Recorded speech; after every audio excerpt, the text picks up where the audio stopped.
रह गए। वो लालू जी के समर्थन में आवाज लगा सकते हैं, लेकिन लालू जी के बराबरी में उनके बच्चे कभी बैठ नहीं सकते हैं। फिर इस राज्य ने नीतीश कुमार पर दाव लगाया। नीतीश कुमार भी 5-7 साल तक उन्होंने काम भी करके दिखाया, इसमें भी कोई मानने में दिक्कत नहीं है। 2005 के बाद इस राज्य में कुछ सुधार होता दिखा, लेकिन 2014 में लोकसभा के चुनाव में नीतीश कुमार चुनाव हारने के बाद उन्होंने भी इस बिहार को ये मान लिया कि भैया यहाँ विकास से कुछ होने वाला नहीं है, समीकरण बनाकर किसी तरह पद पर बने रहना ही उपाय है। फिर हम लोगों ने मोदी जी का भी दौर देखा। अभी एक सज्जन जो आपने पहले बताया कि आपके लिए मोदी जी के लिए बहुत आपके मन में सम्मान है, होना चाहिए, कोई दिक्कत नहीं है। मोदी जी के भी दौर को हम लोगों ने देखा। 14 में लोकसभा में मोदी जी भाजपा जीतने के बाद 15 में उन्होंने पूरी ताकत से बिहार में चुनाव लड़ा, लेकिन बिहार की जनता ने जब 15 में भाजपा को हरा दिया तो भाजपा ने भी बिहार को नीतीश और लालू के हवाले छोड़ दिया। उसका प्रमाण ये है कि 2020 में जब आपने बिहार की जनता ने भाजपा को सबसे बड़ा दल बना दिया था, 75 एमएलए दिया था, नीतीश कुमार मुख्यमंत्री नहीं बन रहे थे, तो भाजपा को किसने मोदी जी को रोका था कि आप मुख्यमंत्री बन जाते, बनवाते अपने दल का, बिहार को सुधारने का जिम्मा लेते।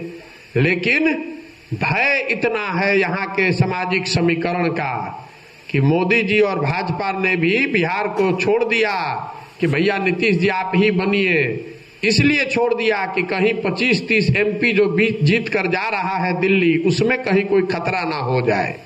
तो जिस बिहार को बड़े बड़े नेताओं ने और दलों ने छोड़ दिया, न सुधर पाने वाला राज्य मानकर छोड़ दिया है, उसको सुधारने का एक ही तरीका है, बिहार की जनता जग कर अगर मिलकर प्रयास करेगी तभी सुधार आ जा सकता है। एक प्रशांत किशोर आ जाए कि 100 प्रशांत किशोर, उससे बिहार सुधरने वाला नहीं है, सही रह गए।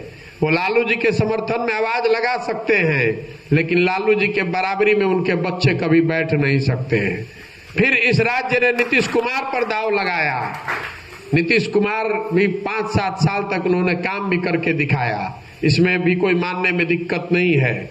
2005 के बाद इस राज्य में कुछ सुधार होता दिखा, लेकिन 2014 में लोकसभा के चुनाव में नीतीश कुमार चुनाव हारने के बाद उन्होंने भी इस बिहार को ये मान लिया कि भैया यहाँ विकास से कुछ होने वाला नहीं है, समीकरण बनाकर किसी तरह पद पर बने रहना ही उपाय है। फिर हम लोगों ने मोदी जी का भी दौर देखा।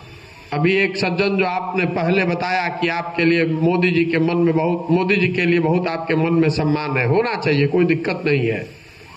मोदी जी के भी दौर को हम लोगों ने देखा। 14 में लोकसभा में मोदी जी भाजपा जीतने के बाद 15 में उन्होंने पूरी ताकत से बिहार में चुनाव लड़ा, लेकिन बिहार की जनता ने जब 15 में भाजपा को हरा दिया तो भाजपा ने भी बिहार को नीतीश और लालू के हवाले छोड़ दिया।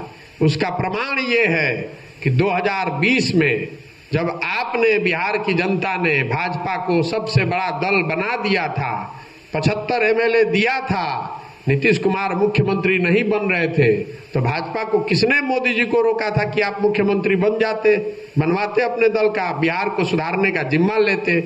लेकिन भय इतना है यहाँ के सामाजिक समीकरण का कि मोदी जी और भाजपा ने भी बिहार को छोड़ दिया कि भैया नीतीश जी आप ही बनिए। इसलिए छोड़ दिया कि कहीं 25-30 एमपी जो जीत कर जा रहा है दिल्ली, उसमें कहीं कोई खतरा ना हो जाए।